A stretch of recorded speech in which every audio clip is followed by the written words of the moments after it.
في يوم من الأيام كان في بنت شغالة في مكتبة صغيرة، وفي هدوء آخر اليوم الناس بدأت تمشي والشارع بره بقى رايق. لكن دخل عليها راجل كبير في السن لابس جاكيت قديم وصوته هادي قوي، وابتسم لها وقال: ممكن أطلب مية بس؟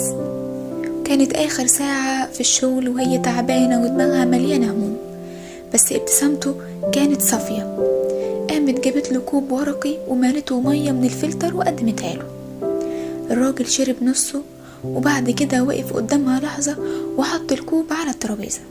بصلها نظرة غريبة، نظرة فيها نوع من الطيبة والامتنان والعمق، وقال لها: تعرفي، أنا طول عمري كنت فاكر إن السعادة حاجة كبيرة، رحلة طويلة أو حلم بعيد، بس اكتشفت إنها ساعات بتتخبى في أبسط اللحظات، زي إن حد يديلك مية بإخلاص من غير ما يكون مستعجل عليك.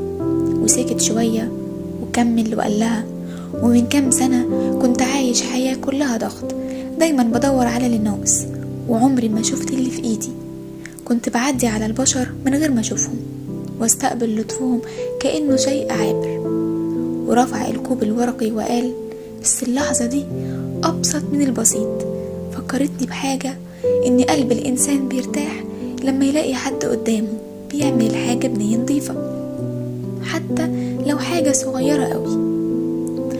بنت سابت الكلام يدخل جواها، ومع إنها ما فهمتش ليه كلامه مؤثر بالشكل ده، لكنها حست إن في حاجة جوا قلبها خفت فجأة، زي ما تكون كانت شايلة توتر ملهوش اسم. وقبل ما يمشي بصلها وقال: ما تستقليش بأي فعل طيب، ولا بأي كلمة حلوة، ولا بأي دقيقة هادية. الحاجات الصغيرة دي هي اللي بتغير أيام كاملة. وبعدين خرج وساب الكوب الورقي على الترابيزة. الغريبة إن الكوب كان فاضي، لكنها حست إن قلبها هو اللي بقى مليان.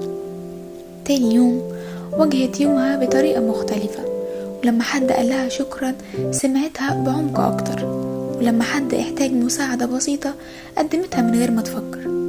وأهم حاجة إنها لأول مرة بعد سنين بدأت تلاحظ جمال اللحظات الصغيرة اللي كانت بتعدي عليها من غير ما تشوفها. لأن اللي بيغير حياتنا مش دايما الحاجات الكبيرة، أوقات بيبدأ كل التغيير من كوب ورقي واحد اتقدم بقلب طيب.